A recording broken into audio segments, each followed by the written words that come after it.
जय श्री कृष्णा। ग्रह से दुखित होकर गजेंद्र परमात्मा की इस प्रकार स्तुति करने लगा कि मैं उस परब्रह्म परमेश्वर की स्तुति करता हूँ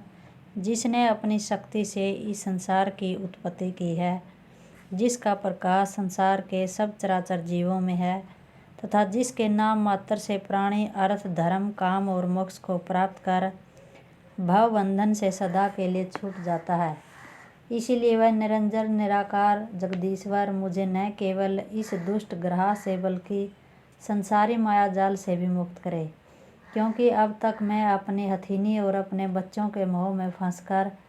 उस परमात्मा का नाम सपन में भी नहीं लेता था। परंतु जग में मैंने यह देख लिया है कि स्त्री और पुत्र सब मतलब के साथी हैं और विपत्ति पड़ने पर सब अलग होकर कुछ सहायता नहीं करते। तब मैंने उस शरणागत पालक की शरण लेकर यह प्रार्थना की है, सो वह परमात्मा मेरे सब अपराधों को क्षमा करे, मेरा इस ग्रह और संसारी माया जाल से मेरा उद्धार करे। जब परमात्मा ने गजेंद्र की यह सच्चे मन से प्रार्थना सुनी तो उसी समय सुदर्शन चक्र को लेकर गरुड़ पर सवार होकर गजेंद्र को बचाने के लिए शीघ्रता से चल दिए। जब गजराज ने विष्णु भगवान को आते देखा तो वह अधीर होकर कमल को नाल समेत सूंड में लेकर इस तरह चिल्ला उठा, हे जगदीश्वर, हे नारायण, हे दीनानाथ, हे दुख भंजन, हे श्याम सुंदर, हे राम, मैं आपकी शरण में आकर प्रार्थना करता हूँ कि मुझे विपत्ति से शीघ्र छुड़वाएं। जिस समय जगत पिता ने गजराज की इस प्रकार आर्तवाणी सुनी तो उसी समय सुदर्शन सहित गरुड़ से कूद पड़े और पवन की तरह दौड़कर सुदर्शन से ग्रह का मुख चीरकर उसे मार दिया और फिर गजराज को तालाब से बाहर निकाल दिया।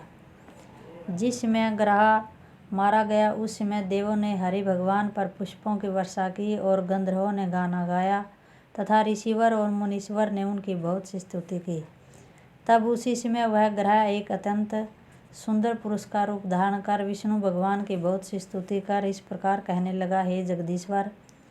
पिछले जन्म में मैं हूहू नाम करके गंधर्व था। एक दिन अपनी स्त्रियों के सहित विमान पर बैठकर एक मनोहर वन में जा पहुंचा, सो वहाँ एक बहुत सुंदर तालाब देखकर उसमें जल विहार करने लग गया। हे भगवान, उसी तालाब में देवल ऋषिवर भी स्नान कर रहे थे, सो अज्ञानतावश स्त्रियों के कहने से उनका उपहास करने के लिए गोता लगाकर उनका पांव पकड़ लिया और इसके बाद में उनको खींचकर जल में ले गया और फिर बाहर निकलकर उनकी ओर देख देख कर हंसने लगा। हे भगवान, मुझे इस प्रकार हंसता देखकर ऋषि ने क्रोध कर कहा कि हे दुष्ट, ग्रह की तरह मेरा पैर पकड़कर मुझे जल में ले गया था, इसलिए मैं तुझे श्राप देता हूँ कि तू जाकर शीघ्र ही ग्रह हो जा। यह श्राप सुन मैं बहुत लज्जित हुआ और जब मैंने उद्धार के लिए ऋषि की बहुत स्तुति की तो उन्होंने कहा कि हे गंधर्व, जब तू गजेंद्र का पैर पकड़ेगा तब परमेश्वर गजेंद्र का उद्धार करने के लिए तुझे मारेंगे, तब तू फिर वही अपना तन प्राप्त करेगा। हे भगवान, ऋषिवर की दया ही मैंने आपका दर्शन पाया है, सो यदि आज्ञा हो तो अब मैं अपने लोक को चला जाऊं। हे राजन, इस प्रकार वह ग्रह गंधर्व रूप होकर भगवान की आज्ञा से प्रसन्न होता हुआ अपने लोक को चला गया और गजेंद्र भी उसी समय अपना शरीर त्याग दिव्य रूप हो भगवान की इस प्रकार स्तुति कर कहने लगा कि हे जगदीश्वर, पूर्व जन्म में मैं इंद्र दमन नाम का राजा था और रात दिन परमात्मा के भजन में लवलीन रहता था। एक दिन का हाल है कि अगस्त्य मुनि भ्रमण करते हुए मेरे स्थान पर आए। उस समय मैंने अज्ञानता से राजमद में आकर उनका आदर सत्कार नहीं किया। यह देखकर उन्होंने क्रोध कर कहा कि हे राजन, शास्त्रकारों का कथन है कि जो कोई साधु ब्राह्मण ऋषि और मित्र तथा अतिथि किसी के पास जाए तो उसका कर्तव्य है कि वह उसका तन मन धन से अवश्य आदर करे, परंतु तुम हमारे आने पर मदोन्नत हाथी की तरह बैठा रहा है, इसलिए हम तुमको शाप देते हैं कि तुम हाथी हो जाओ। हे भगवान, ज्यों ही यह शाप सुना त्यों ही मुझ में ज्ञान हो गया और फिर ऋषि की बड़ी प्रार्थना कर इसके उद्धार का उपाय पूछा तो मुनीश्वर ने कहा कि हे राजन, जब ग्रह के पकड़ने पर